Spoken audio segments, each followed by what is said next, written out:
Alrighty, folks. Welcome to the Iron Fork of Friday, right here on both twitch.tv/The Rob and Dan Show, as well as twitch.tv/Guns of Icarus.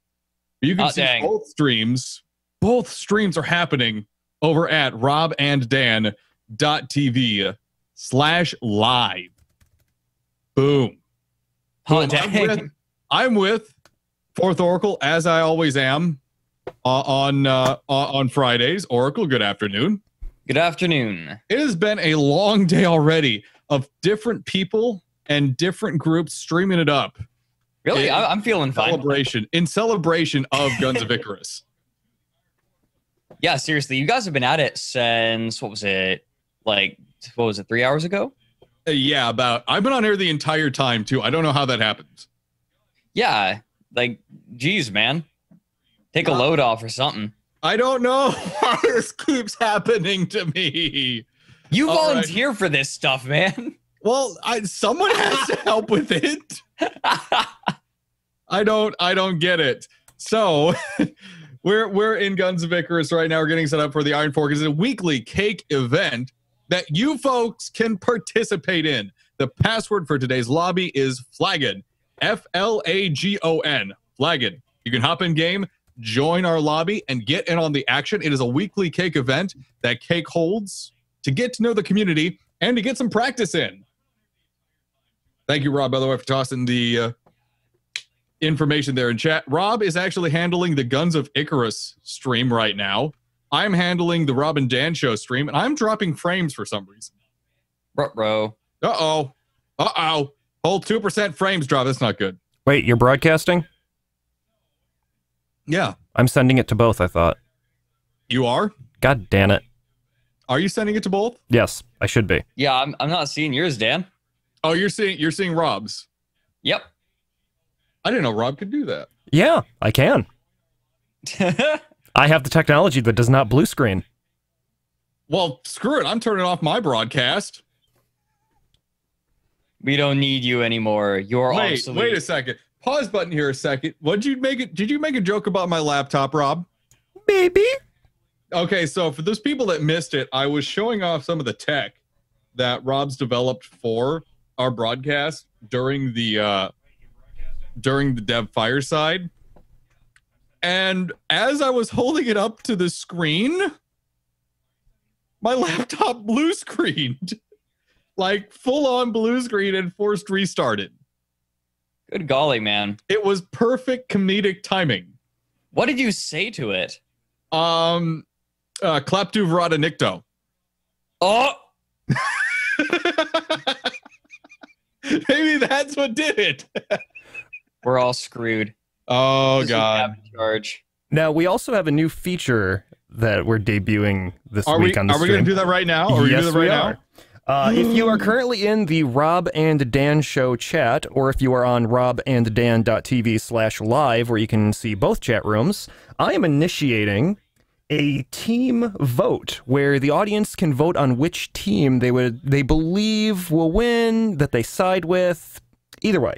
So I'm going to initiate that. Or whether Dan or Fourth Oracle has the sexier voice.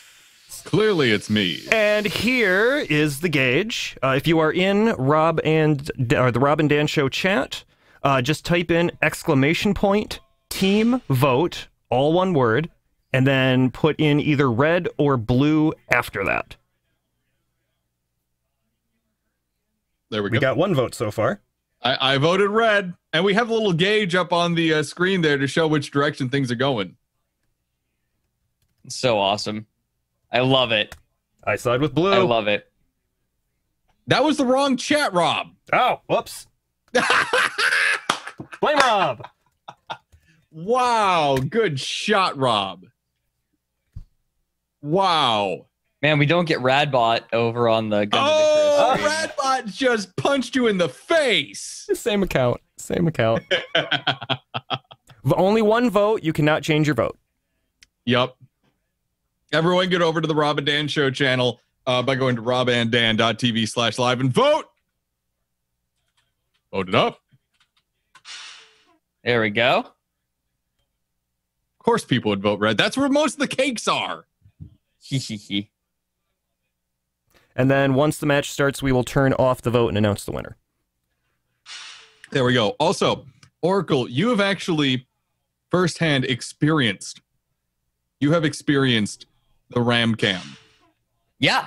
I've been kind of losing my shit. I've only tertiarily seen this. It's, oh man. So for those of you who didn't hear, Queso listened to a couple of my suggestions. Was it on the Iron Fork?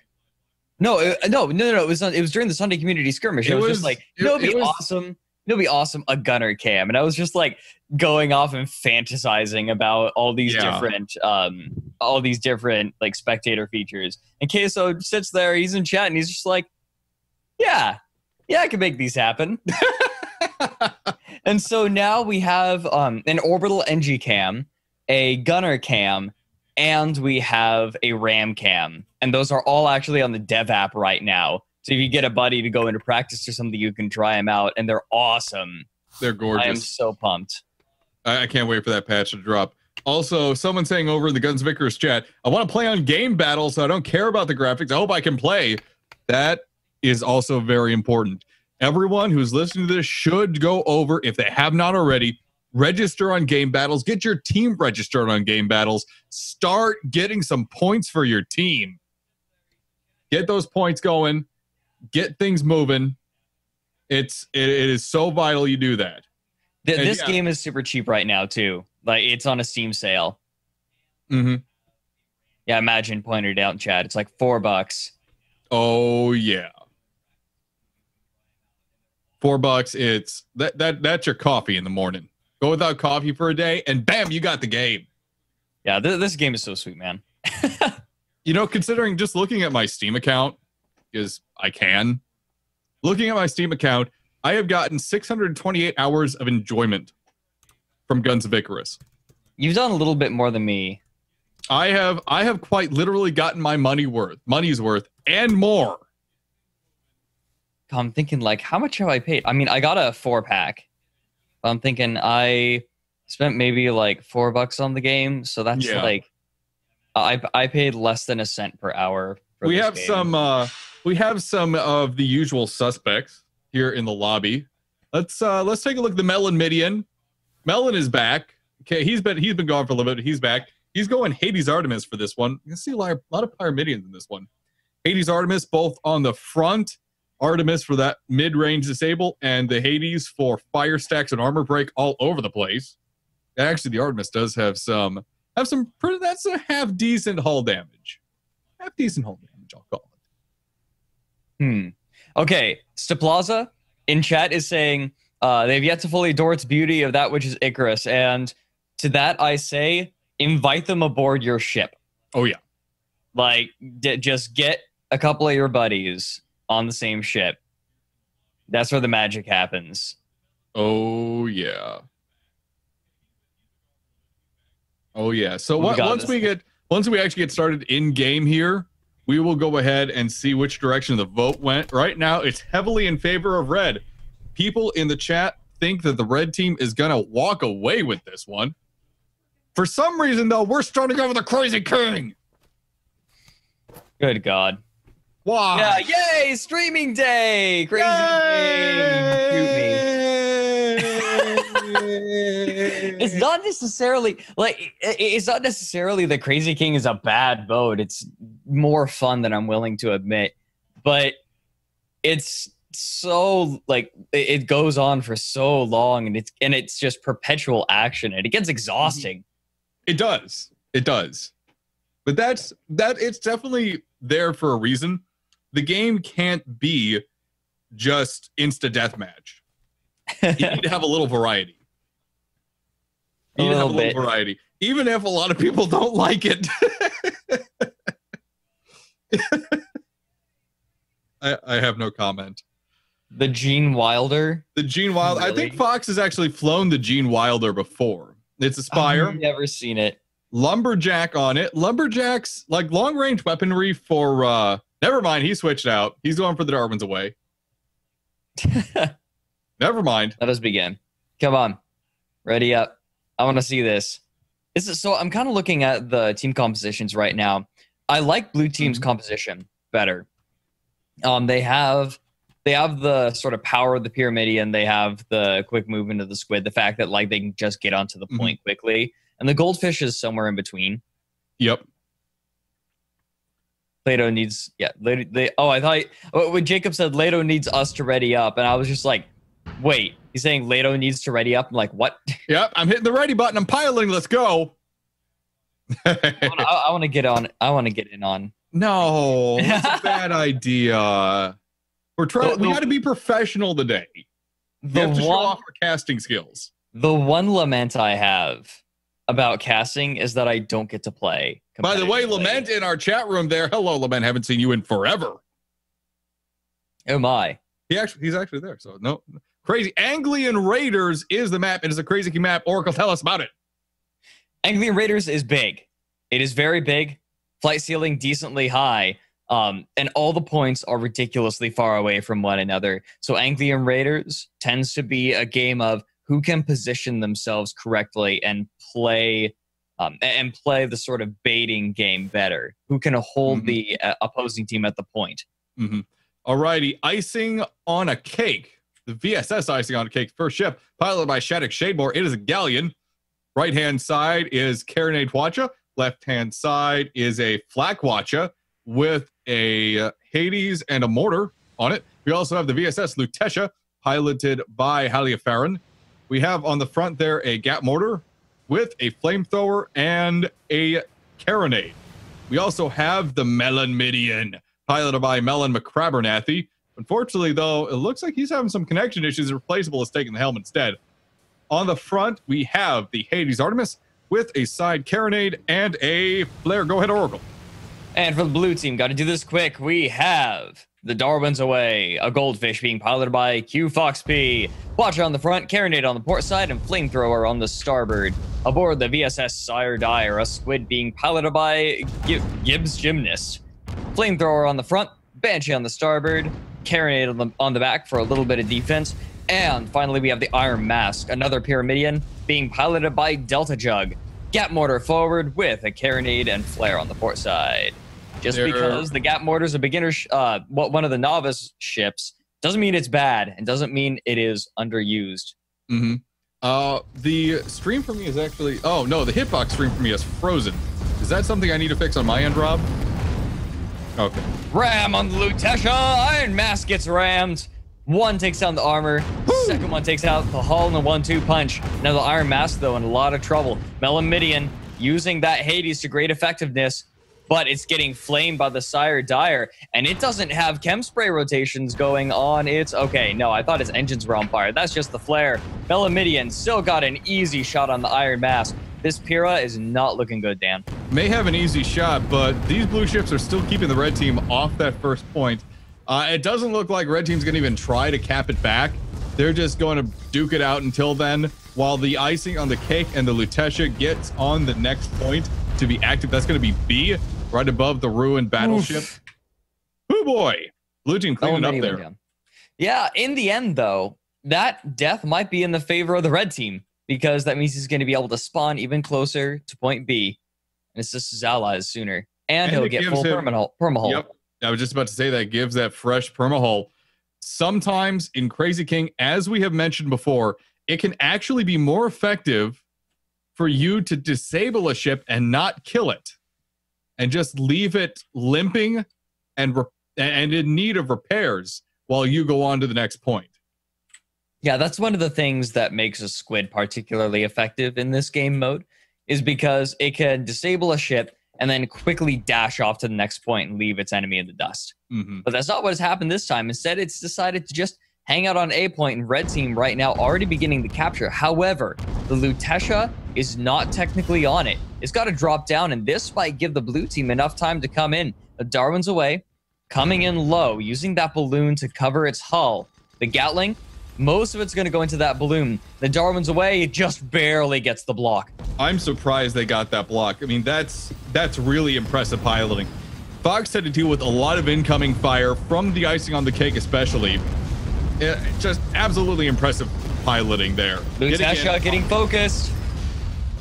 Armor Ooh. down, hull down, Iron Mask, side swipes. Now the Melamidian is again on the Iron Mask, but the Sire Dire is here to help. No, it's going to go in on the icing on a cake instead, and it's going to leave the Iron Mask to die. That's again, I am continually impressed by the blue team, but I feel like this is a bit of a mistake. Iron Mask is getting brutalized by the Melamidian right now. Ouch! Black kill. Showering the icing on a cake and rubble. Now the Melamidian has an easy arc on the Darwin's away. Hades landing, icing on a cake, tanking some serious damage down to a little more than the third hull. But the Melamidian is having a field day with the Darwin's away. Armor goes down. Blue team Little gets bit the of cap. normal damage. I don't know how they did, but blue team was able to get the cap on this point. Don't ask me how. Icing on a cake got dropped too low. Banshee from the Sire Dire finishes him off. Melamidian just a little bit out. Not quite able to get the block. Hades still raining down on the Darwin's away. Lutetia is coming from the side. This Goldie is not looking good, and there it goes. The Sire Dire has a good arc on the Melamidian, but it's nice and chem sprayed, and it's going to stay cool. I think they're going to be all right. Sire Dire is going to have a little bit of fun with Melamidian. Melamidian is going to get bounced around a bit. It's going to bounce the Sire Dire around a bit. No, neither ship is really going to get a kill in this situation, I feel. The flamethrower with the chem sprays going is just ineffective. It doesn't do anything. Yeah, like right now, the Sire Dire is just being annoying. Banshee's coming out, but Balloon is a little bit damaged, but it's holding. The Melamidian is not going to have any trouble. The Sire Dire now losing its armor. Lutetia has a chance to finish it off. Mortars come out, do a little bit of damage. Armor took a while to come back up, but the Sire Dire managed to get out of that mostly unscathed. Again, very impressive piloting from both sides of things. Melon's done a great job of managing the situation along with his crew. Great engineering, especially to keep that ship together. That was not easy to do under that pressure. But Sire Dire is going to go down here, it looks like. Black shots could finish them off. Now, there they come. Lutetia, though, getting the kill. Now, the icing on the cake has come on to point B, but it's about to flip over to C. And guess who's waiting over at C? The Iron Mask and Darwin's away. Looks like Red this team, third point going to go over to blue. I think red team just spent a little too long on B for this one. It just, you have to be able to give up a point when there's only 30 or 20 points left on it. Otherwise, it's just a waste of time. Well, we've seen that in a lot of these circumstances, blue team has lost. Like, they have just lost these fights. But because they're playing the map smarter, they're winning. Their team composition helps quite a bit. But it's also their ability to rotate. Say, okay, well, this guy spawns in, don't come back in. This point's almost done. Head on over to the next one. And that's exactly what he's done. And now blue team has picked up point C with pretty much as many points as they can get. Simply put, look what the blue team is doing right now. They are pushing off the point and engaging away from it to keep the red team distracted and off it. Oof. That could work in their favor. Melamidian getting brutalized by a ram from Iron Mask, taking its armor down almost instantaneously. And the Melamidian was a Hades Artemis, correct? Yes. Yeah, that's not, that kind of ram is not what you want to do. Now the I'm Iron not sure Mask, he saw the Iron Mask. No, I don't think so either. There was a bit of cloud cover there. Lutetia, they're losing their armor, could go down here. They go down as well. Blue team, great, solid engagement there. Like using the cloud cover there to kind of shock the incoming red team. Icing on a cake is all alone in a 3v1. No matter what kind of ship you have, a 3v1 is never going to go in your favor. I don't think icing on a cake is going to last long. No, this victory has this particular battle victory has partially to do with the way that the blue team's been playing. You saw they all got over to point C early. They were okay losing a few points, and they secured the next point. Icing on the cake goes down as per expected. But you saw red team was desperate. They can't let the blue team get any farther ahead than they already are. And so you saw the ships just charged as fast as they could to point C, but that split them up. And one of the red ships is the Galleon. Now, in other Iron Forks, we have extolled the virtues of the Galleon, and it still is a very powerful ship in Crazy King if it can get onto the point and lock it down. But the red team isn't playing to the Galleon's advantage. It's not leapfrogging points. It's Instead, the other faster ships are charging out ahead of the galleon and leaving the poor thing in the dust. It's capture points can either be won or lost by effective galleon play.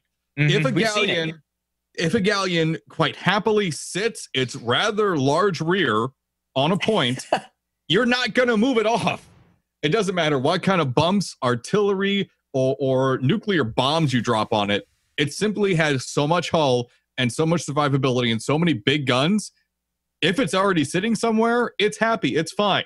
But if it isn't in position yet, it is so difficult to use a galleon effectively. On the move, a galleon is about worth half its weight in gold, whereas in position, worth its full weight. Point D going to go active in just a moment. Icing on a cake. We were just talking about this. It's plopped its hefty posterior on Point D. And it's getting its guns and arc on the Darwins away. This goldfish may not be long for this world. I want to point out the Sire Dire. It has decided to fly backwards into this.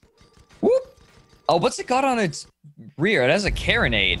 It really wants to get that balloon popping going early. It wants to try to drop these ships off of the point into the rubble. This is one of the points on Anglian Raiders where losing your balloon can be costly. There's a lot of junk you can fly into, especially the construction equipment / crane. Iron Mask is the ram, but the Iron Mask is just gonna eat way too much damage. Melamidian firing Hades in accurately and quickly. In the meantime... Look at this. The Sire Dire has effectively used that carronade on its rear to ground out the icing on a cake along with Darwin's away. Both of them have severely disabled that galleon. There is almost no way in heck that it is going to get out of the situation. Icing on the cake has no components left. It's still grounding out. Balloon is coming back up for it, but it goes down again. Armor comes back up for it, but it's still bouncing on the ground. The armor is grinding down, but it's gotten so slow. They could survive this. Desperately clawing at one another. The carronade's still on the icing on a cake. Balloon's down. Armor is getting chipped away by the ground, but it's holding. Balloon comes back up. Lutetia coming in from the side. Where's the mortar? Darwin's away did fall. Nope. Sire Dire desperately backing up, but it looks like the red team has gotten a very effective block. If you're going to be bouncing along the ground, the galleon's the ship to do it with. There's so much hull there to work with. It's easy enough to survive compared to any other ship. Wow. Iron Mask just barely gets the block on the point. No red ships on it. No blue ships either. They're all desperately fighting just a little bit too far off to the side. Lutetia eating fire from the Iron Mask. Flamethrower going to keep them locked down. The Melamidian, though, is backing up. And once again, it's firing on the Iron Mask. The Sire Dire is sitting on very low permahull.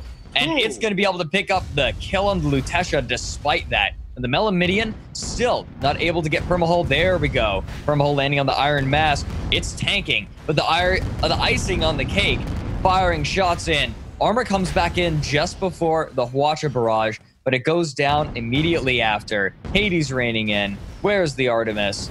They got to finish out this Pyrrha. There it is. Melamidian picks up the kill. The password, folks, to the game is Flagon. If we do finish this game here within the next few minutes, certainly you will have the opportunity to hop in. Look at that Absolutely. replay. Whew. Oh, I love the replay feature. So gorgeous. Darwin's away and Iron Mask spawn in very close to E. They're already good to sit right on top of it. It looks like, what ship is that? That is the Sire Dire, still engaging the red team, doing their best to slow them down. Great solid tactic, in my opinion.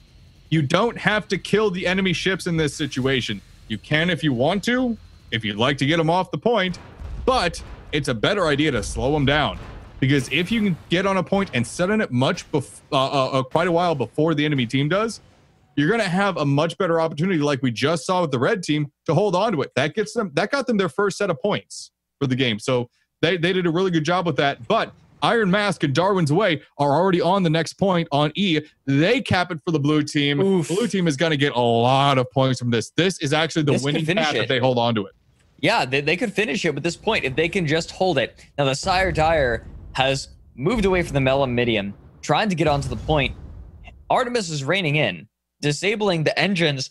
3 engines down. Last one's on fire. Hades going to land very easily. This could be it for the Squid. And if it does go down, it could be very difficult for Blue to hold on to this point. That being said, the icing on the cake's permahull is very damaged, and the Iron Mask has gotten the better of the Lutetia. Icing on the cake. Where are they? They went right over the mountain range. They're going right for the point. They're heading right there. There it goes. Icing on the cake. Moving on to the point.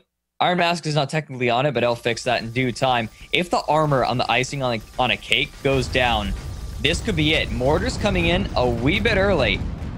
Armor going to hold.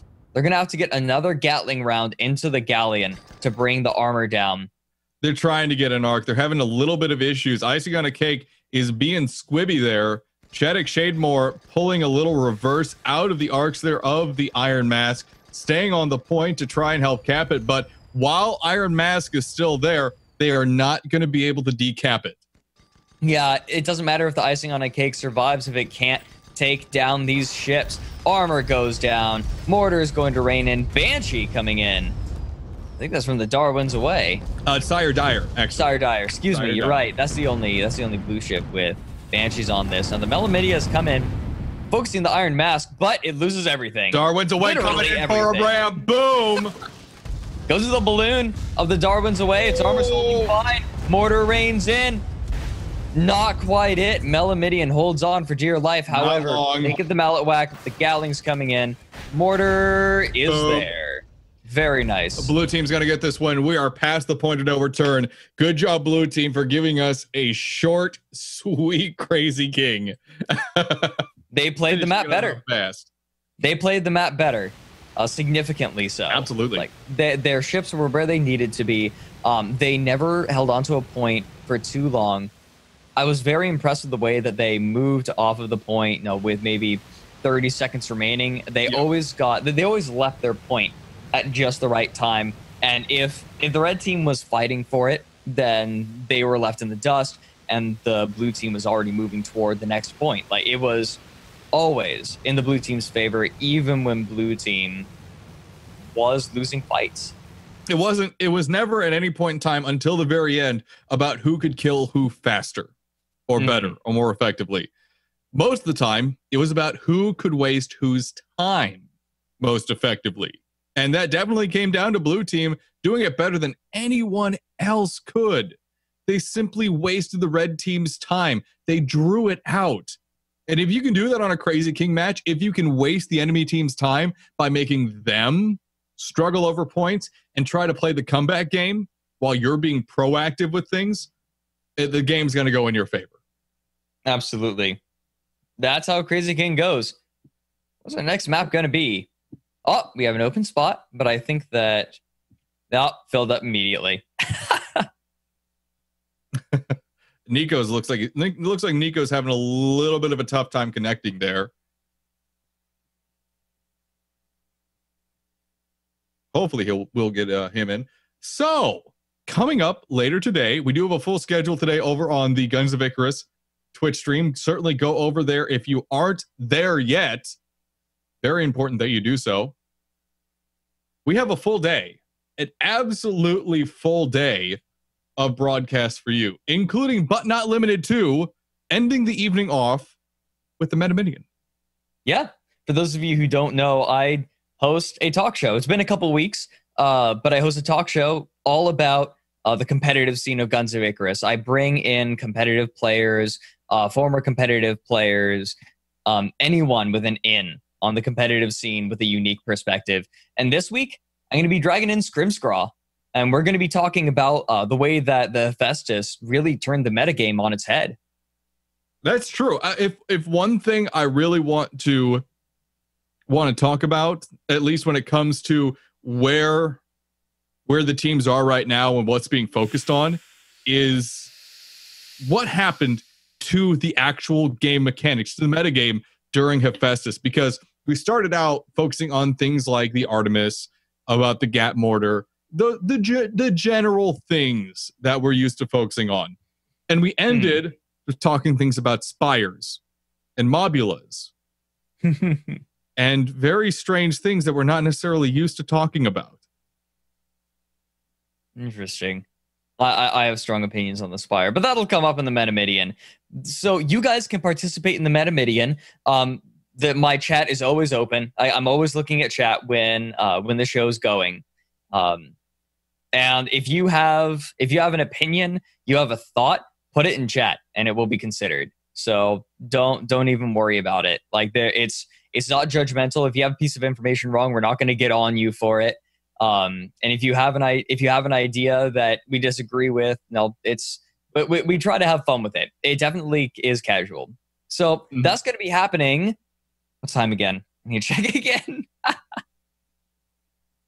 Are you paying attention? I am paying attention. It's an EST, and I remember it. EST. That's taking place at okay. That's taking place in 4.5 hours at 9 p.m. EST. That's going to be going on for an hour and a half or so. Now, right after the Iron Fork, what do we got, Dan? Right after the Iron Fork here, I'm actually doing gunnery practice. Very nice. Yep, that's going to go on for 45 minutes. Then after that, we are going to have Imagine running as a Rashi Map Explorers League, where he's looking at the map, specifically flying around and checking them out, which is pretty cool. There are a lot of fun hidden things. Like snowmen? Like snowmen. I was so excited. I was so excited when I found my first snowman. I'm like, I think it was in my first game on Northern Fjords. I'm just like, oh, it's so cute. I was way more excited than I should have been. All right, team vote. Team votes are up, folks. Type exclamation point, team vote, space red or blue, depending upon which team you want to vote for. Who you think is going to win this next one coming up here? Yep, the map is going to be Fight Over Fernfeld. It basically is Anglian Raiders, but without the points. It's deathmatch instead. So, red team looking to take their revenge. We so far pretty much voted blue, but you guys can change the name of the game there. Also, I'd like to point out I have the most clever name on the planet for my segment coming up here next. Really? Munitions Distributions, the fine art of putting shells elsewhere. I find that to be exceptionally clever. It's clever. I'll give that to you. Thank you. I'm going to cast my vote. Oh, we got people voting red now. Uh-oh. I love how the gauge swings in different directions depending upon where people are voting. Yeah, it's awesome. I love that it happens in real time. And then it doesn't show total votes. It's just like the ratio. I don't know. That huge shout out to Rob. Rob, thank you so much. I don't even know how we did that. I got nothing. Rob, how'd you do it? Magic. Yeah, God dang it. So I'm looking at this right now. Ooh. We have a carrot. There is a space on the Skybreaker available in game. If you guys want to join, again, the password is Flagon. Flagon. Flagon. These teams look very similar, by the way. I'm looking at the ships because each side has a Mercury Artemis. Each side has a Lumberfish. The difference here is the Iron Mask is Carronade Artemis, and the other side is a Galleon with a sniping side. Flak Lumberjack. We were talking about the difficulties of the Flak. Or wait, no, that's not Flak. That's Carronade. Excuse me. They look very similar. It's the double barrel. It's double barrel aesthetic. Oh yeah. But yeah, so no Flak, but we do have a Lumberjack Watcha 80s port side, so it's sort of a medium range build on the Alexandria. Not sure how that's going to fare on Fight Over Fernfeld. I'm a big fan of the Lumberjack on Fight Over Fernfeld. I'm going to be honest. There are a couple places where you can just get these incredibly long range shots and drop someone into rocks or drop someone into a canyon. Mm-hmm. It's crazy. Like you can just plop a person into a place where it takes them 2 or 3 minutes to get out of. It can be so difficult. So ending the vote with 67% of the audience swinging in red favor of this one. They think red team's going to win. That's interesting. A lot of love for the Galleon. Interesting.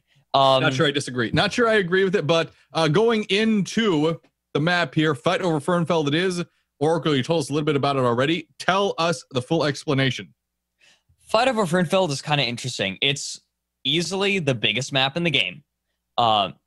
It's usually the host of the Crazy King, but because it's so wide open, sniping tends to be the strategy of choice.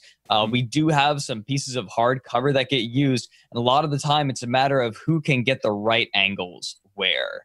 Alrighty, we have first up the Ninja Fish, a goldfish on the red side, piloted by Fred V.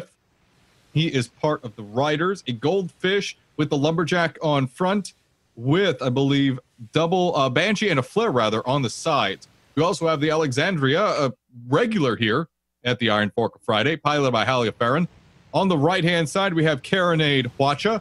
Left-hand side, we have Lumberjack Hwacha with a Hades and a Mortar for support on the back. And the Skybreaker, a Pyramidion piloted by Gibbs Gymnast. A Mercury Artemis, a Merc Art on the front. A big fan of the Pyramidion Merc Art on long-range maps with a Gat Mortar meta setup on the side. Go ahead, Oracle. For the blue team, we have the Darwin's Away 2, a Pyramidion being piloted by Q Foxp. It is another Mercury Artemis with Carronade and Flamethrower on the port side. We have the Circumflex Accent, a goldfish being piloted by Melamakrabanathi. On the front, we have a Lumberjack, port side, Carronade, starboard side, Mine Launcher for a little bit of defense. And we have the Iron Mask, a Pyramidion being piloted by Delta Jug.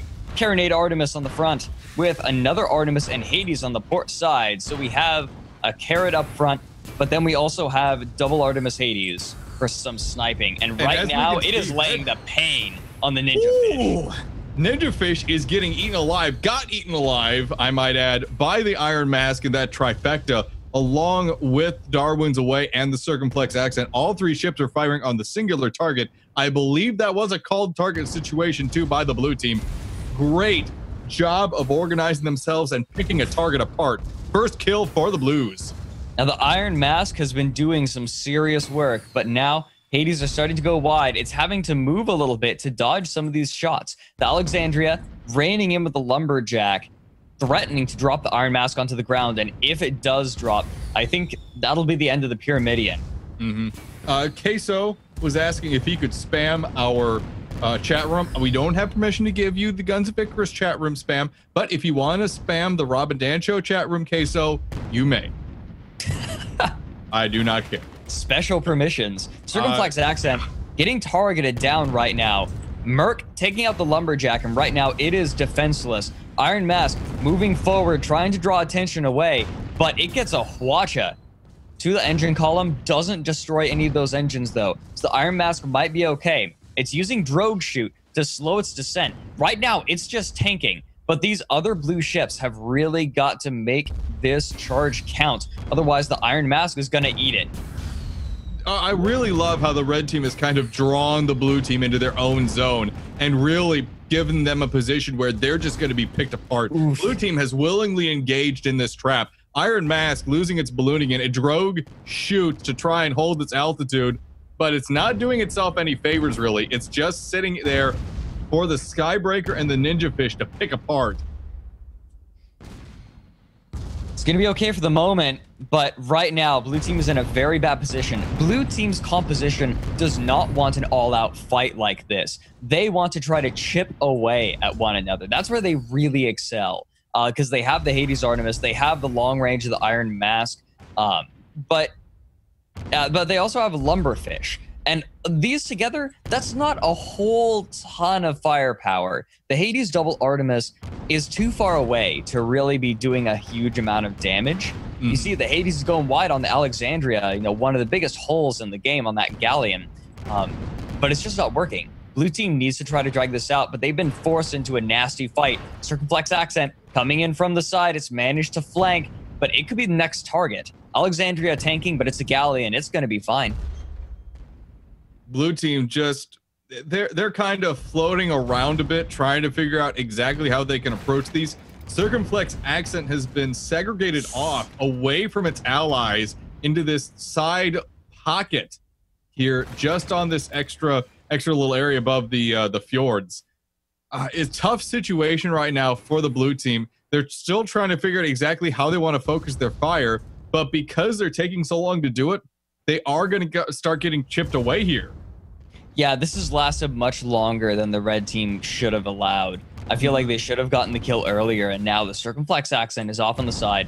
Easy arcs on all of the ships. However, it's focusing on the Skybreaker, oddly enough. I think that may be the wrong decision. Circumflex Accent going to continue getting focused down. Its Lumberjack gets disabled. The Skybreaker focusing down that Goldie. It needs its allies to do something about that Pyramidion so the Circumflex can be free to take out the Ninja Fish in Alexandria.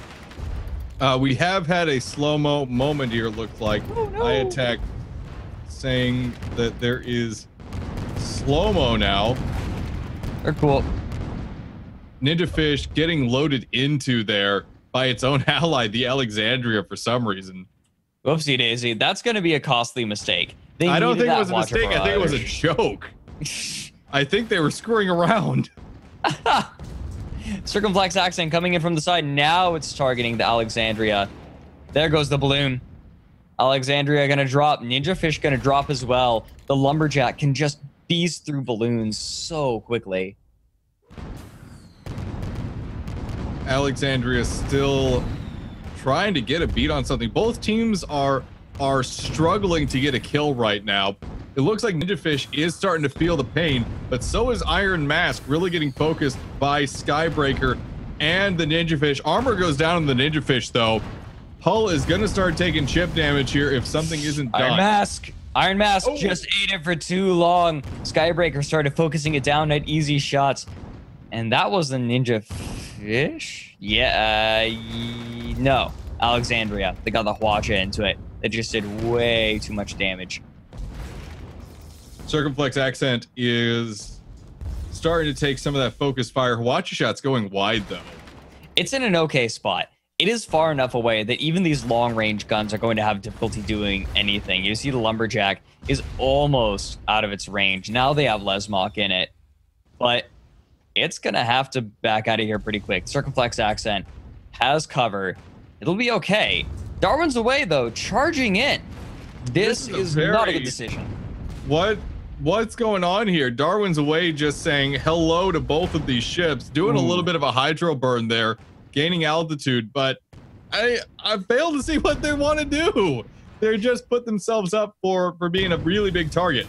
They were trying to buy time for the Circumflex Accent, I think, or maybe charge in on the Ninja Fish, but a Goldie is fast enough to just backpedal away from a Pyramidion for the most part. Darwin's away, loses its armor.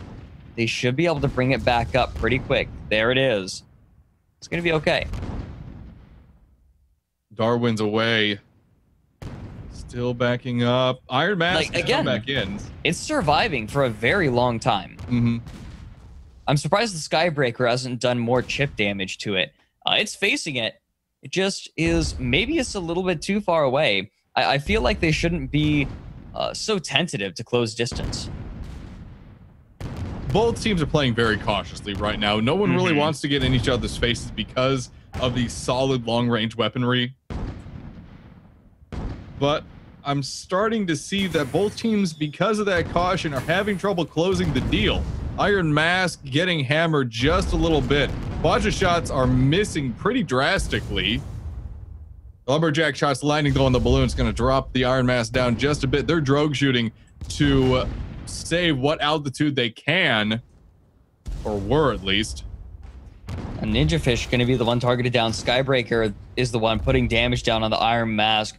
Merrick doesn't do a whole lot of permahull damage, and the Iron Mask is going to be fine. But now the Darwin's away and Circumflex Accent have managed to come in, but the Circumflex Accent is low, and that balloon is an easy target for the Lumberjack on the Alexandria. Iron Mask is trying to push back forward. Darwin's away, closing the gap. And stuck in the water. Hades raining in. Decent bit of permahull damage coming out, but the Darwin's away has managed to close distance. What is it really going to do with this closed distance? I don't know. Circumflex Accent really needs help in the situation. Alexandria and Skybreaker are both putting immense amounts of pressure on that ship. Armor is down as they continue to lose altitude. They're going to bounce if something isn't done right now.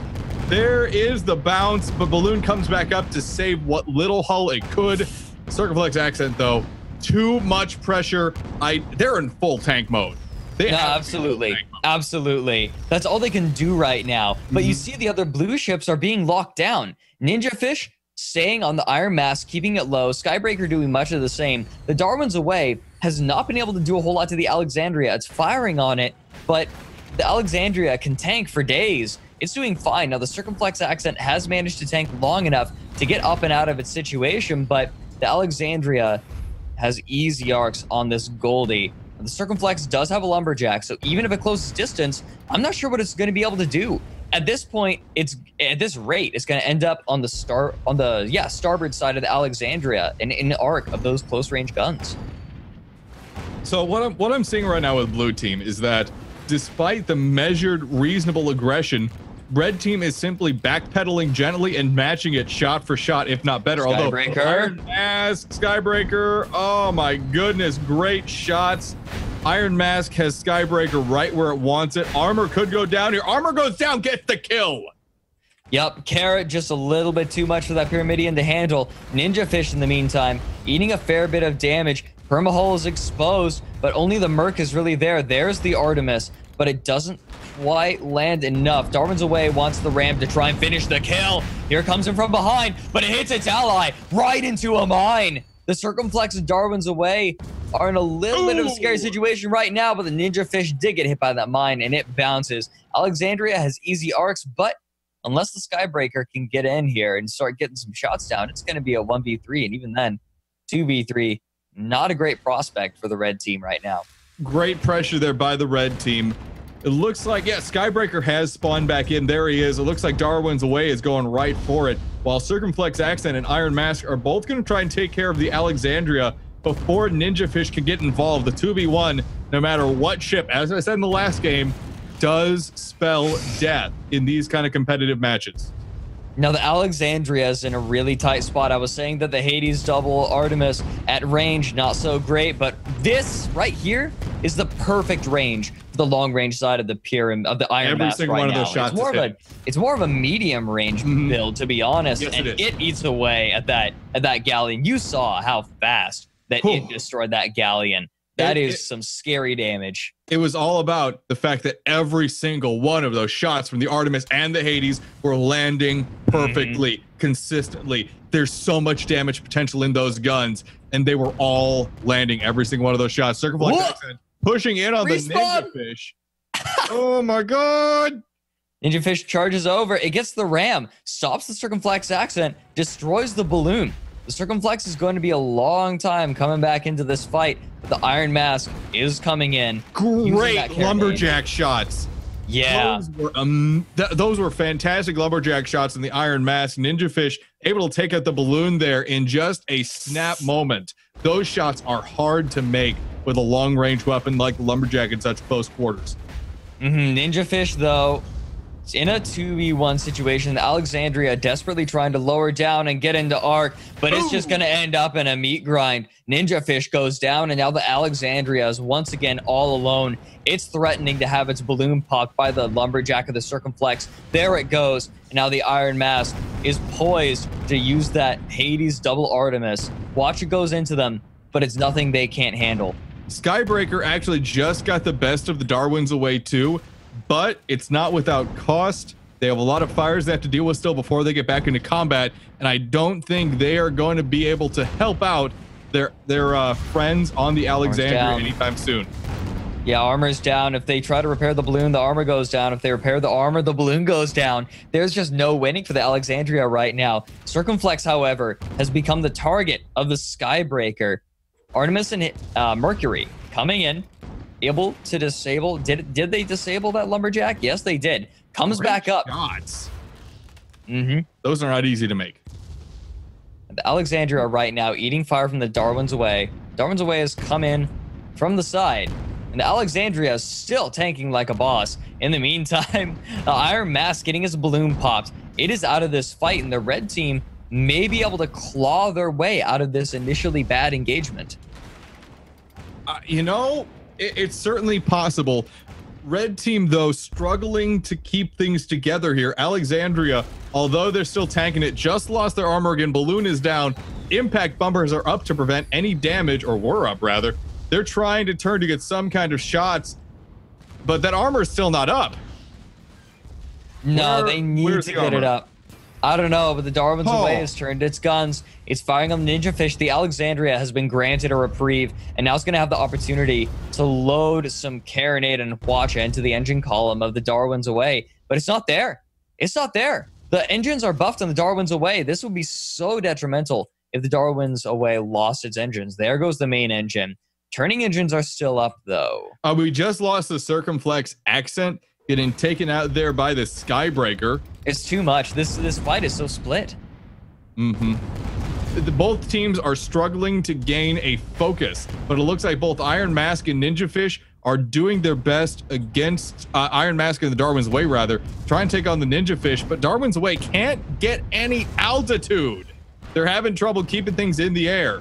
Yeah, the Alexandria doing a decent job of keeping the balloon of the Darwin's Away down. Hwacha goes out. Doesn't really do a whole lot, though. The Iron Mask armor is down. They could go down. Great shot from the Skybreaker. That's an Artemis kill. Not too darn bad. Now the Darwin's Away, backpedaling hard. Circumflex Accent coming in. Going to be able to pop the balloon of the Alexandria, but, I mean, how many times has this happened, and how many times has the Alexandria survived? Circumflex coming in. Not able to do a whole lot. Darwin's Away desperately trying to get away, but the Skybreaker is not having any of it. I think that the red team may be able to pull ahead of the blue team right now. They're using the fact that the blue team simply cannot get their focused fire focused in the first place. That because blue team can't focus the fire, and when they do, it's only 2 of their ships focusing right now, and not all 3. That they can out tank them. The Galleon especially has been the focus of a lot of that blue team fire, even as sporadic as it has been. But the Galleon can tank it really easily. Really easily. Yeah, you see, like, gets this balloon pop, but then the armor's fine. It's going to be fine. Now, the Circumflex taking fire, but its engine column is not exposed. It has a buffed main engine. I think it's going to be able to get out of this okay. It should be fine. It looks like blue team is gathered back up here on the far northwest side of the map, while the north central side of the map is the red team's territory, and they are going to lob shots back and forth between each other. Circumflex Accent losing its armor and its balloon there for just a minute. Both are back up and available to it. The Alexandria is the only ship that's taken fire recently. Oh, no, Ninja Fish starting to take some shots there too. Good long-range fire from, I believe, the Iron Mask, I think. Right now, they're just trying to keep the Lumberjack on the Ninja Fish down. The Iron Mask trying to come in, gets its balloon popped very quickly. I still feel like the Lumberjack is a hard counter to the Pyramidion. Hwacha goes wide. Iron Mask using that drogue chute to keep itself in the air and moving forward while keeping its guns in arc. Artemis moving down on the Skybreaker. The main NG is not doing anything other than just repair right now. It needs to be ready. Ninja Fish in a fair bit of trouble, but the Hwacha goes out on the Iron Mask. Artemis gets disabled, and the Ninja Fish is granted a reprieve. Circumflex Accent just went down to long-range fire from the Skybreaker and the Alexandria. Great focused shots from the Lumberjack and that Merc Art. Very, very powerful. Incredibly effective combination there. You're breaking balloon, you're breaking hull, you're breaking components, you're breaking everything with those 3 guns. Absolutely. The Iron Mask may have overextended itself. It's eating fire from both the Alexandria and the Skybreaker. Lumberjack lands. Hades having a little bit more trouble as Alexandria moves forward to get its guns into a better position. Hwacha also goes wide, but the Ninja Fish loses its armor in the meantime. Darwin's Away, doing what it can to this Goldie. The Iron Mask may not be able to survive, and the Skybreaker picks up the kill. Ooh, all right. So, as close as that was, the chat room was right. Those that voted for the red team, you were 67% of the folks. You were right that time around. I think a lot of that had to do with target acquisition. It's yes. Like which target are you firing on? And too many times, it was the Galleon. Yep. I feel like the Galleon should have been an afterthought. They had a Merc Artemis just use those guns to disable some of the medium guns on that Galleon, then pick a different target. Split your fire. As long as you can keep the guns on the Galleon down, you're going to be okay. But because they went like full ham on the Galleon, it allowed the other ships to keep fire going. And when there's a Merc Artemis firing on you, it may be slower than like a Gat Mortar or a Hades Echidna, but it is much more consistent than either. Desert Scrap is an option. Oh God! For today, I have instructed everyone to vote for it. It isn't an Iron Fork without Desert Scrap. It just isn't. We've only had like one or two. Oh, I love me some Desert Scrap. It's like sacrilege for you to not have Desert Scrap and an Iron Fork. Yeah. Oh, Rob, the video for the map choice is off. Wait, no, that's because it's being voted on. Never mind. Ha. I'm totally paying attention. I don't know who's gonna win this, so I'm not voting yet. We'll see. Desert Scrap gets picked. Yay. We'll see about teams. I want to see what ships get picked. I expect the Alexandria to stick around. Halia always pilots Alexandria for the. It's a great ship for Desert Scrap. It sits on that point and it doesn't leave. Yeah. If they can actually manage to take it, like the Galleon, I'd say you don't see a lot of brawling Galleons because they do struggle in close range fights. Sure. But it's so tanky that it's impossible to get it off. Yep. All right, looking over the teams here. We got a lot of riders on the red side of things. Oh my God. It's pretty much cake versus riders. Q Fox P. Look at what he's taken. Is he going Munker? Mm-hmm. He's going Munker. Good God. Mines are so strong on this map. The gentleman is taking a Munker. Once we get in game, we will talk about exactly what that means. No orangey, I will not switch with you.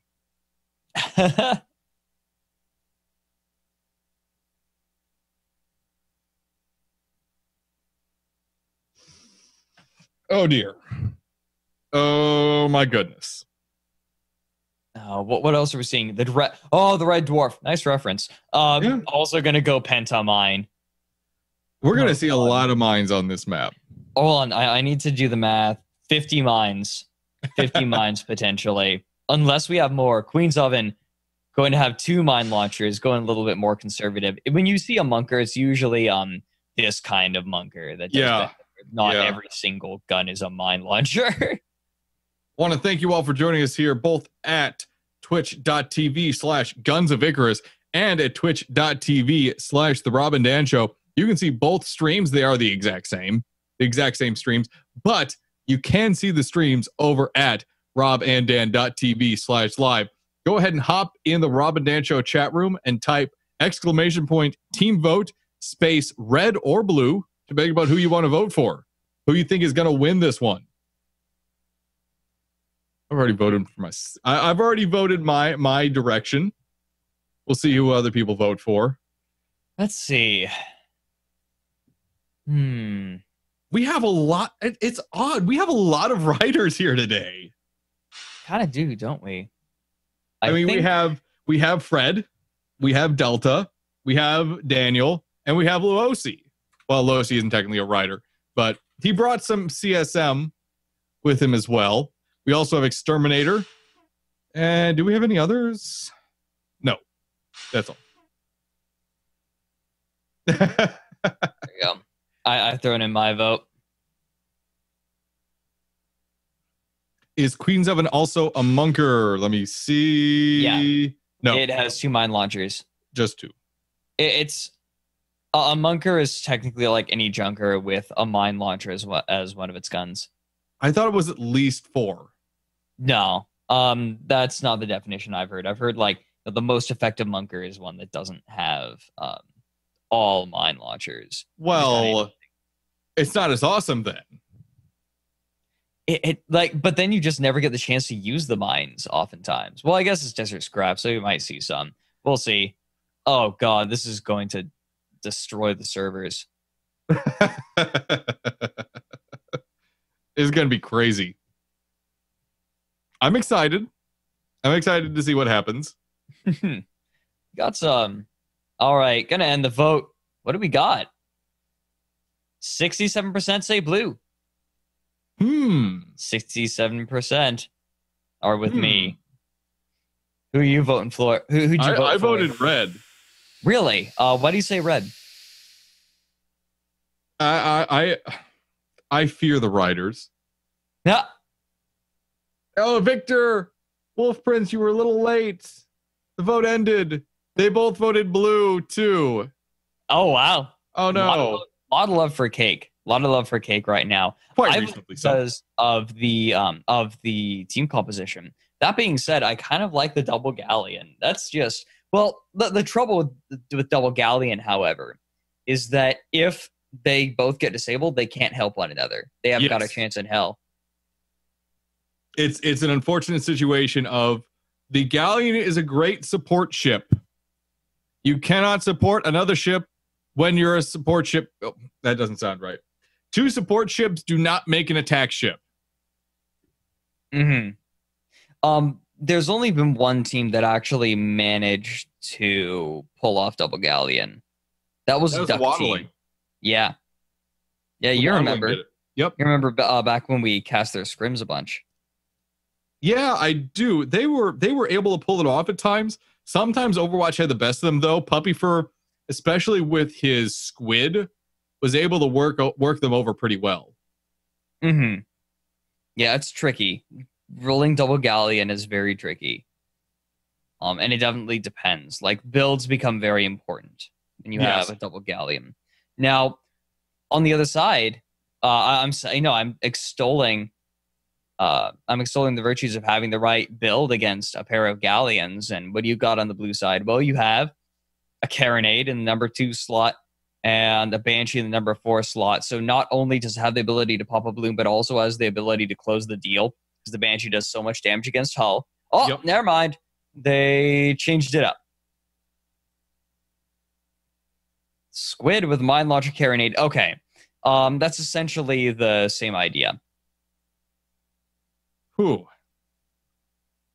This will be fun. Again, desert scraps are always fun, especially for the Iron Fork. Now, here's the trick. The Squid is going to get on the point sooner than any of the other ships in this game. And he might be able to capture it or almost capture it. You think he might be able to just sit in it long enough that it doesn't matter? I think so. I think the fact, look at the red side. You have 2 galleons and a junker. It's entirely possible that Melon could cap the point before, any other red ships even get there. True. It just depends if they can sit on it long enough and waste the other team's time long enough. As a reminder, folks, by the way, if you have not signed up your teams yet for the Timmy B tournament, go and do so this weekend. You only have a few days left to sign up. Make sure you do so immediately. You only need 4 people in total. You only need a single full ship to sign up. So please consider signing up as soon as possible. I think that's a really cool setup. It's going to be fun. It's going to be a nice, relaxing way to ease into the fall season. So after we're done with that, October hits and we get really busy and we turn it up to really the next level. And it's going to be a great way to ease into things. Sweet. I'm pumped. As a reminder too, folks, I'm going to be putting up a post later talking about the R&D Invitational. As I said during the fireside chat, it's not going to be a true invitational. It is going to be a by application invitational. So teams will be able to apply, and we will select the best 8 that apply. It will be a best of 3 2v2 deathmatch. So keep in mind for that.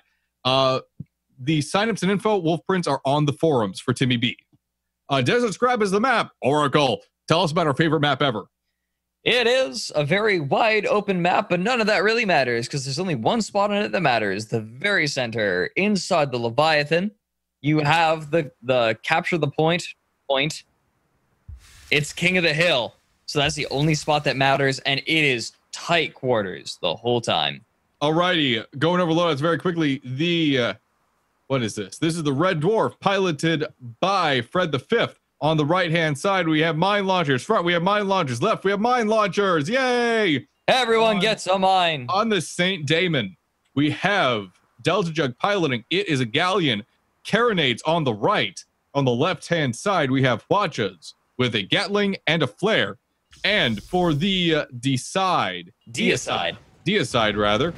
on the right-hand side, we have Carronades. Left-hand side, we have Flak and Hwacha with Gatling and a harpoon on the back, piloted by Dimensio. It is Galleon. Go ahead, Oracle. For the blue team, we have the Darwin's Way. Got to do this quick. It is a Junker being piloted by Q Fox P. Mine launchers on the port side, mine launcher on the front, mine launcher on the starboard. Mines. We have the Cooking with the Cock. Good God. A Squid being piloted by Mellow McCrabbernathy. Mine launcher on the front, carronade on the side, another carronade on the back. And we have the VSS Alexandria, which is already taking damage. I may not even get a chance to look at its loadout. Haliafaron piloting it. It is a mortar on the port side with a carronade and Hwacha. Another mortar on the back. Hwacha carronade on the other side as well. It is going to survive, but only barely. It's not long for this world. It's got very little hull to work with left. Ouch! Red Dwarf eating a couple mines there. St. Damon is losing its balloon. It is going down along with the Darwin's Away, which is following it down. It is obliterating it. Cooking with the Cock is also getting destroyed, as squids tend to be on this map at times.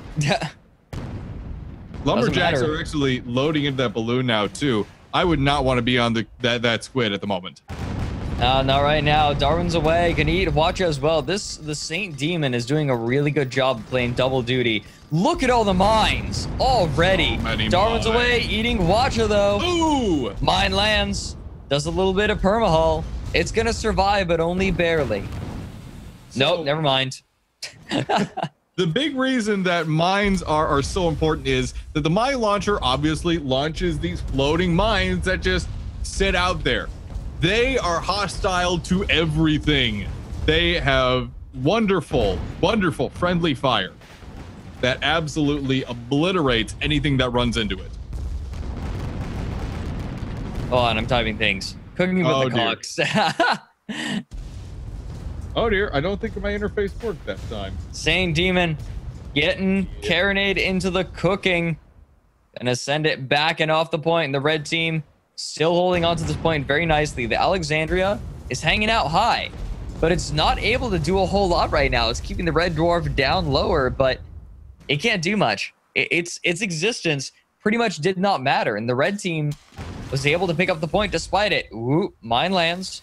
Not doing a whole lot, though. This is just really obnoxious. Darwin's Away, trying to come in, hits a mine, cooking with the Cock, down to half permahull. Alexandria puts itself in harm's way, and eats quite a bit of harm. All not looking good. St. Damon was trying to come into position to get a broadside on the Alexandria, but it's hit 5 mines in a row now. It has nothing left. It has nothing left to give, and the Sarlacc pit could get its first meal of the day. Yep, Saint Demon dropping low. It's bouncing. Balloon comes back up. Alexandria, as we were distracted with that, Alexandria finally gets extinguished from existence, and Deicide and Red Dwarf appear to be setting up to finish off Cooking with the Cock. Mine comes out on the Deicide. Doesn't quite land. This is very close, but Cooking with the Cock goes down. What happened? They got hit with a couple very unhappy mines. All right, so about what I expected. Darwin's Way. Too close for any mods to do anything. Too bad they didn't bring Lochnagar. Mines getting split up all around the area. Going, Red Dwarf and Damon both getting hit with a single mine, sending them off course. That had to be a burst mine. Yeah, it had to be. That explosion radius was massive. Armor down to Darwin's Way as they hit a mine. More mines coming out. Going a little bit wide. Doesn't even matter. Wow, that was a good shot. Ouch. Yeah, now, no kidding.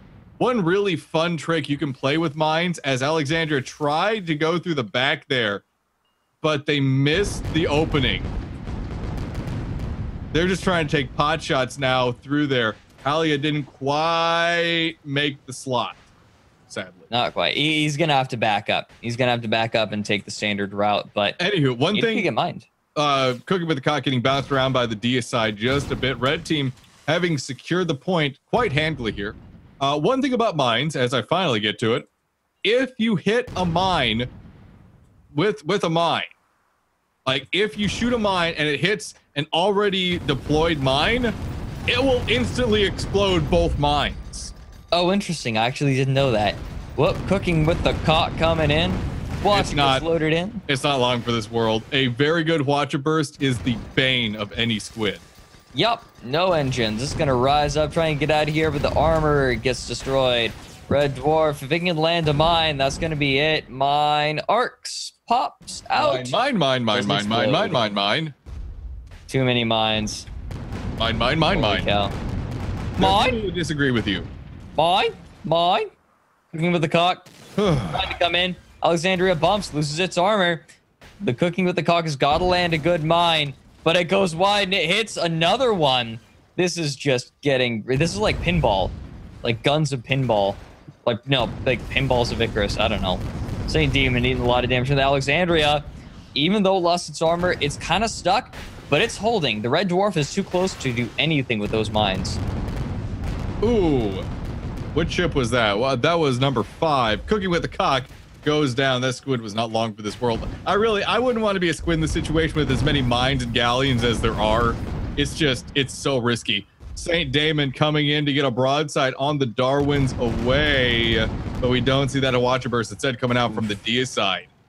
Yeah, we all went to the balloon though, so it's not doing a ton. The Saint Demon has the Hwacha side facing the Darwins away. If the armor goes down, here comes the Hwacha. Mine lands. Where's the Hwacha? It's not quite in arc. Darwin's away just a little bit too close. Mine goes out. Doesn't quite do a whole lot. In the meantime, Red Dwarf eating some serious fire from the Alexandria. Moon goes down. Hwacha goes out on the Saint Demon. Takes a wee bit of damage. Darwin's away. Drop down deep into the Sarlacc pit. All that the Saint Demon has to do is drop, and it's going to eat the Darwins away, but instead, it's just going to move forward. It's having a... Oh, there we go. That's what he wanted. Sorry about that. Someone had a very pressing question for me. As it stands, Red Team still has people on the point, but just barely. Saint Damon's hull not looking very happy. Getting some Gatling and Watcher fire, though, on the Alexandria. Pretty, considering the range, pretty solid shots. Great spread. Alexandria is entirely suppressed right now. You talk good words? I don't. It's not happening. The Alexandria cannot do anything right now. Great mine hit, great focused Watcher fire, great Gatling fire, keeping the crew on that ship busy. Alexandria has nothing left. No, not at all. Not after those mines. That was ridiculous. And now it's going to eat more and more Hwacha to the face. Saint Demon, double Hwachas, doing quite a bit. Gatling going to go out as well. Armor's down. Fourth Watcher barrage going to do some serious good. Red team has I think partially because of the double galleon, been able to maintain a very solid hold over this point. They've been able to combine the high hull health and the tanking abilities of the galleon with their extra heavy guns and the mines to create a very solid setup for holding this point against all comers. Good God, including their own. Mines everywhere. Cooking with the Cock having a little bit of trouble landing those mines. But there we go. Deicide gonna eat mine after mine. Now the distance for the Cooking with the Cock is perfect. Look at that. Balloon's gonna go down again. All engines are on fire. Ooh, gets a little bit close. Can they land it? Oh, they hit a mine of their own. And these mines are going right into the armor of the Deicide. Not quite what they want. There's another one. Back up, buddy. Another mine goes out. If this one pops, there it is. Gonna throw him back down. These are some good mine shots. Ooh, not that one. Try one more time. Alexandria moving into position alongside Darwin's away. They're making a solid play for trying to take this point. Watch the shots all over the St. Damon. Mine shots hitting both Darwin's away and St. Damon. Wow. Huge damage. And now the Deicide dropping down. Looking with the cock, having a little bit of trouble. Red Dwarf right now eating fire from the Alexandria. Mines are going out. Can they actually disable this thing? No, the Junker gets hit by a Watcher Barrage. That's the last thing they needed. Balloons down. Armor just burnt away. And there's a mine underneath them. If they hit it, there they go. That was brutal. They dropped right down onto it. This is absolutely great Watcher play here. We have a lot of Watchers in game right now. It shoots a lot of rockets. It causes a lot of chaos and does a lot of damage. St. Damon getting eaten up. Blue team has taken the point. Unless Deicide gets on it right now, blue team could flip it. Only, was that 75 seconds left till victory? Oh. There's the flip. Darwin's away, looking to close this one out by placing mines strategically in the way of the Deicide, but it dodges around them. Ooh, goes right in between them. The Deicide is in. The mines aren't going to be there. It's going to hit one, but it's managed to get its way back into the point. At least it's sitting on it, and that's the important part. It can at least block the blue team from getting any kind of points whatsoever. That's the really important part here. Now, the red team just needs to wrest control back away from the blue team.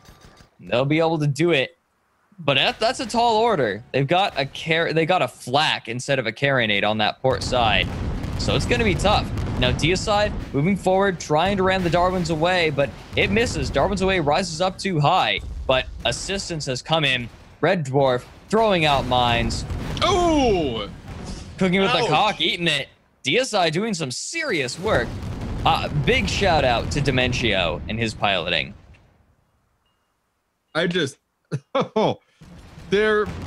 mines. There was a level of play going on right now that we don't normally get to see because 3v3s and capture points usually aren't featured as events, but there is a lot of skill that goes into some of these games.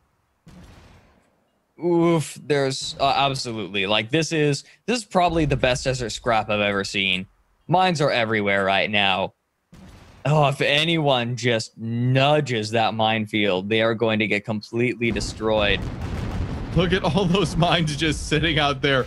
All the ships are trying to be like, okay, keep away, keep away. This is a U-boat's nightmare. Oh, God.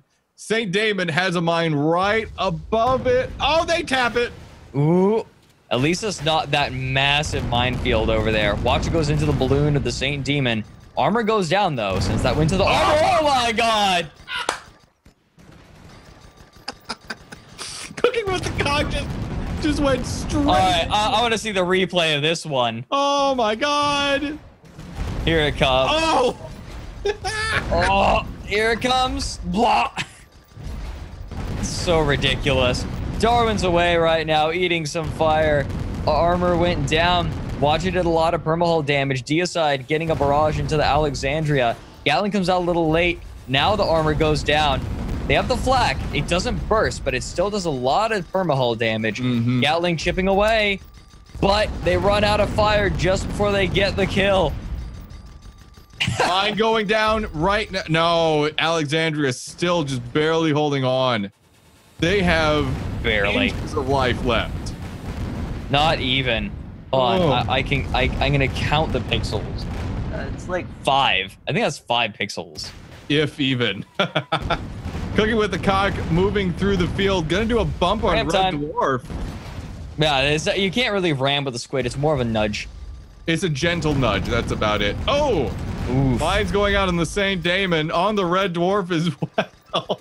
There is no ship here that has any kind of decent repair status. Whoa! Right, well, yeah, including the Alexandria. Red Dwarf, man, is in a decent place. It's at full permahull, and it's getting nudged by the Cooking with the Cock, but it doesn't care that much. Whoop. And in fact, Cooking with the Cock kills itself, throwing itself into the blade of the Red Dwarf. Wow. Oopsies. and Fred the Fifth says, gotcha. Blue team still able to block for the point. Darwin's away, still sitting on it, but Deicide is gonna start nudging it into the wreckage here, and you do not want a galleon pushing you around. That's a lot of mass pushing on you, and if you're getting shoved into an object, oh, not a good situation. Not a good situation. Darwin's away, not in a good place. Yeah. If it can't really use its mines. The Deicide, if it nudges it into the wall, that's going to be it. Quadra goes out, disables the engines on the Darwin's away, but the Alexandria loads a Quadra barrage into the Deicide. Not going to do a whole lot, though. Deicide's going to be okay. However, the Carronade doing quite a bit. Gonna throw the balloon on Deicide down. Deicide, their Dementio had a very big window to just push the Darwins away right into the wall, but he never really took advantage of it. He never turned his ship to really nose cone it in there. Red Dwarf, they're getting hit by a massive bombing of mines, mortars, finishing it off. Alexandria getting the kill. That side mortar, we don't see it used too terribly often, except on Desert Scrap, where the mortar can be very effective in this very close range. Normally, we do not see a mortar on that side of the galleon. Very effective, though, there. It's because there's so many hull breaks, like unexpected hull breaks, that it's an opportunistic weapon, and it works. Saint Demon losing its armor. Mines coming out, not quite landing how they need to, but they do hit one. That's going to send them down. Armor's down. If they bump, they're dead. Looking with the cock in the meantime. Getting too aggressive for its own good, I think. Quadra goes out. It's going to be okay. Saint Demon dropped down. It survived. And so it's going to have a moment to repair itself back up. Cooking with the cock, though, not going to have that kind of love. They're Balloons gone. down. If they get wedged in here, they're done. The Starlac Pit's gonna have a little snack here with the squid. Gonna have a little fried calamari. Did I just? Yeah, I was wondering. Engines down. Can't do a whole lot right now. In the meantime, Saint Demon eating a lot of fire. Armor almost down. They whack it just barely. But the Alexandria is looking to close this out unless the Red Dwarf can land a good mine or two. But they're going into the wall. Yeah, they're just. Oh, never mind. Oh God. It looks like Red Dwarf has found their range, and they are just setting up mines all around the Alexandria. Oh, the Alexandria, it's not going to move forward, though. It doesn't need to. It can't even at this point. Cooking with the cock, though. Oop, Deicide finishes it off. Finally, that death was a long time coming. Red Dwarf bumps, loses its armor. That was a bad bump. I'm curious where that balloon pop actually came from. Oh, was that from the dust cloud? That might have been from the dust cloud. No, dust clouds do not destroy balloons. They don't. That was the Carronade on the port side of the Alexandria. Oh, right. Yep. These are brawling galleons, buddy. I keep forgetting that the Saint Demon going for a ram and the Darwin's away, trying to stop it. It works. Balloon goes down. Oh. Those mines all went boom at the same time, destroying all those guns. Watch your shots going out over the Alexandria. This is brutal. This is so split. This has been non-stop action from minute one. Now the Alexandria gets flacked. Deicide finally gets the flack that it wanted. That was gorgeous. Folks, I want to remind you, get over to twitch.tv/Guns of Icarus. We have the Guns of Icarus streaming day special going all day and into the evening today. After this, I'm going to do a special segment on advanced gunnery tactics. I so aptly name munitions distributions, the fine art of putting shells elsewhere. And then after that, Imagine 42 is going to take the stream with Arashi Map Explorers League. And to end the evening off, Fourth Oracle here himself is going to host a brand new episode of the Metamidian with guest Scrimscraw. Cooking with the cock goes down. But yes, indeed. Yes, indeed, sir. Now the red team looks like they finally wrested control away, and this is going to be it. I doubt the blue team's going to be able to peel off this is the point of no return. Mm-hmm. Red team, I think so at least. As long as they all stay on the point. I doubt they're going to move too much. Mm-hmm. Alexandria is coming in. It's going to hit all of these mines. No! Do it! Man mode! Alexandria goes full man mode. They're going to drop down. Oh, there's the bump. Armor's still not up on this poor galleon. This is that was painful. Armor down on the Alexandria. Watcha gets loaded in. Booyah. Cooking with the cock. Coming in. No mines to run into, so it's just gonna. It hit something. In. Yeah, the red dwarf. Some kind of mine. Wait, I think the red dwarf. Do they? No, they don't have Loch Nagar. What about the cooking with the cock? They do not. That's a little bit disappointing. What hit cooking with the cock? Not sure. Wait, though, they're gonna get rammed. Saint Demon gonna throw him into the Sarlacc pit. There we go. Sarlacc's feasting well tonight, and that's gonna be it. Sarlacc is a full belly, and he says that it is okay for the game to end. We'll have time for one more game here on the Iron Fork of Friday, and then we'll close up shop for the day. Great job to all the teams involved so far. It's always fun for a good Iron Fork. You always get some competitive people in, but you also get some new people. It's a really great mix of some of the veterans getting together and having a ton of fun, and teaching some of the newer crowd at the same time. Yeah, it's great. I love the Iron Fork. I'm so glad that it is a thing. Let's see exactly what maps we get here. Those of you that voted red in the lobby, it may have been close. I think the score lies a bit when it comes to how close it was, but you got it. You voted correctly. Battle on the Dunes. I'm going to vote Battle on the Dunes. I'm voting Water Hazard. I'll go Water Hazard. I'm thinking, I don't know. Since I'm not participating, I feel like I shouldn't necessarily be voting. I do.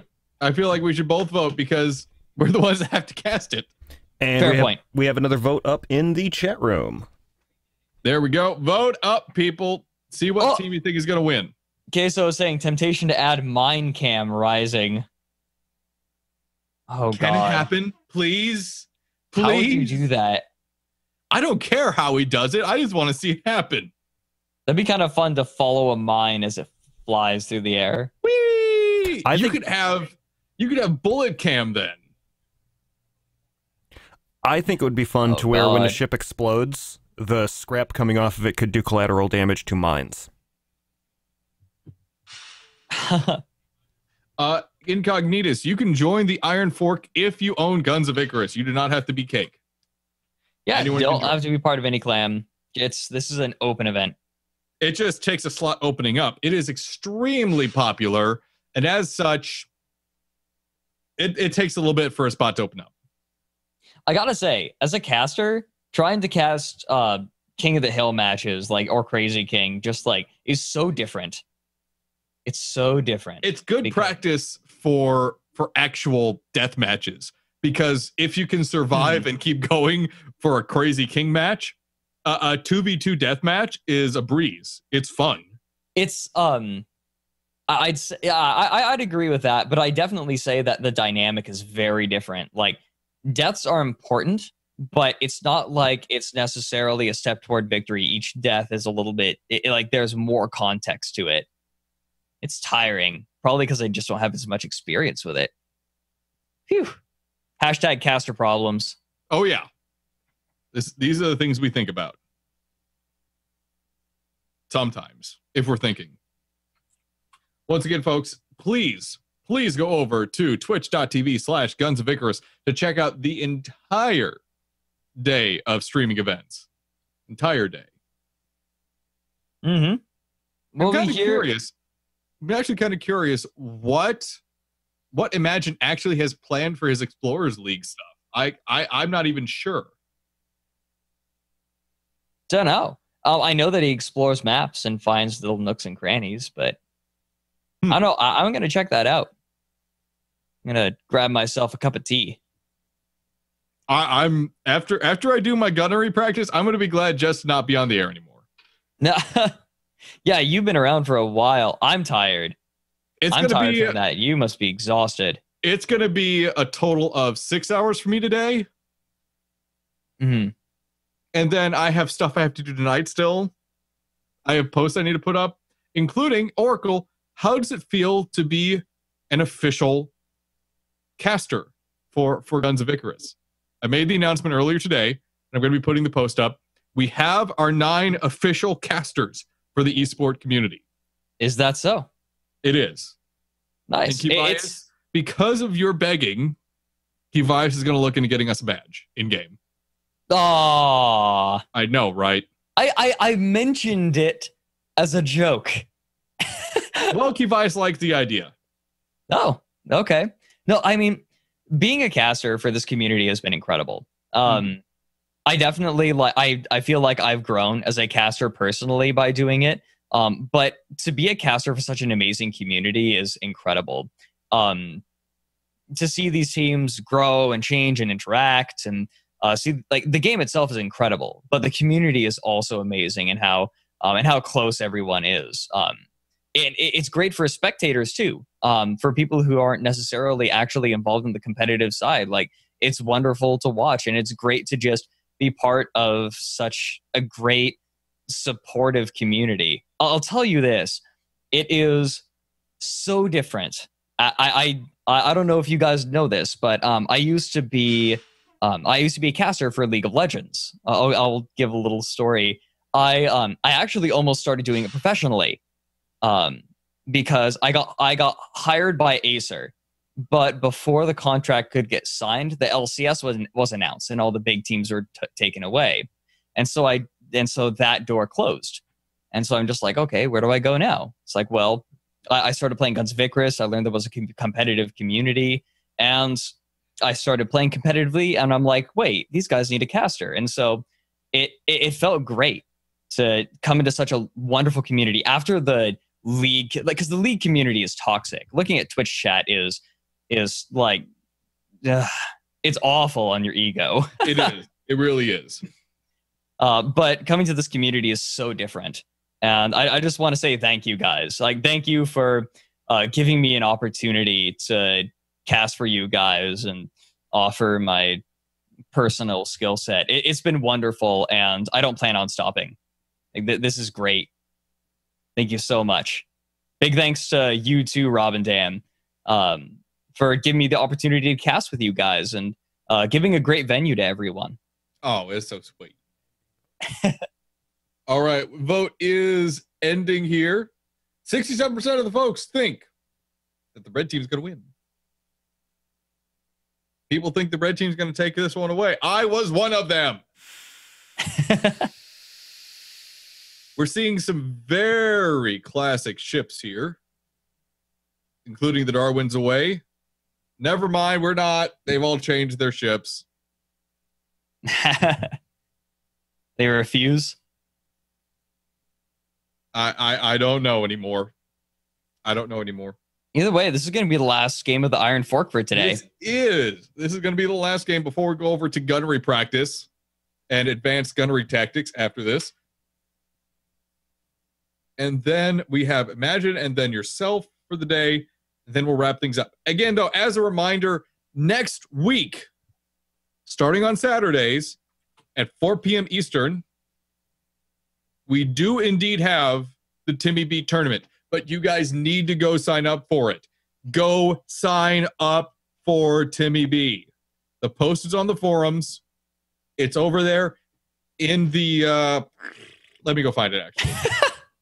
I almost had it, but then I lost it. Mel McCrabbernathie. What's he saying now? What's he blathering? No, his ship name. MLG Muse Dev Hacks OPX. Right. Oh, God. Here we go. I'm going to post this in both the chats. There we go. Zincog is saying, please don't blow up the cute spire. Spires are not cute. They are terrifying. Like, they're one of the artists for BioShock who designed the Big Daddies. He said that he didn't design the Big Daddies. He designed stuff for Mass Effect. He designed the suits for the Cerberus.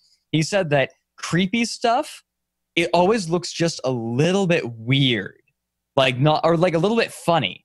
Mm-hmm. So like Big Daddies, you look at them, it's like that's actually kind of a funny design. Like, it's funny, like it could make you laugh. But because it's a little bit funny like that, it makes it even creepier. And the spire is that way to me. It looks funny, but it's creepy as all get out because it just towers. Not to make a pun. I think Binding of Isaac has that style too. Binding of Isaac does that, yeah. Binding of Isaac does that. BioShock does that. Just a lot of creepy things are that way. A lot of stuff in the Cthulhu mythos is kind of that way.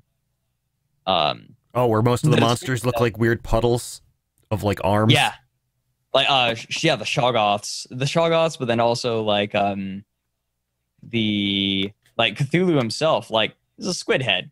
It's kind of funny, but that just makes it even creepier. What about Cthulhuberg? All right, so apparently the links that I threw in chat are screwed up because they have commas in them, but it's under community events. Thank you, Wolf Prince. Commas. Make Daisy. Tiny URL for the win. I'm lazy though. I think you don't realize how lazy I am. I should do you wrong. Never mind. Or what was that? Do I need to turn the compressor up so people can hear you, Dan? Nope. We're running out of time. Yeah, people got to ready up here.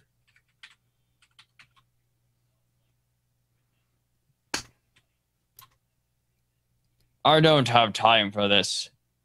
I you have places to be. No, you don't. No, I don't. Well, I kind of do right now. But not really. No, you don't. I have places to be as in like over in my kitchen making tea. Okay, then. What type of tea does the Oracle take? Well, I guess if I'm an Oracle, I'd need spice tea. Okay, I get it. Thank goodness we're finally starting so the bad jokes can end. Water Hazard is going to be the map. We haven't seen this map yet today. Oracle will tell us about it. It's an interesting map. Very high flight ceiling. With some large pieces of cover, but a lot of the time, I still don't understand why, but every single match of Water Hazard ends up being a nasty brawl fest. It's probably because there are so many clouds, and the hard cover allows for a number of different methods of approach on enemies. And so Pyramidians can often close distance, but at the same time, long-range ships abound, and they perform very well. So a lot of it is, can the sniping ships stay away, and can the brawling ships close distance? That's a lot of Water Hazard right there. Fancy is the first map for the red side of things. Jacob is piloting. It's a Mobula. Lower deck is Carol Flamer. Main deck is Double Artemis. And top deck is a Mercury.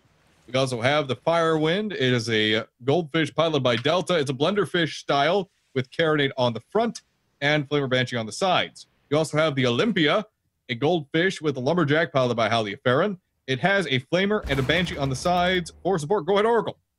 And for the blue team, we have the Darwin's Away, a Goldfish being piloted by Q Foxby, making a reprise appearance.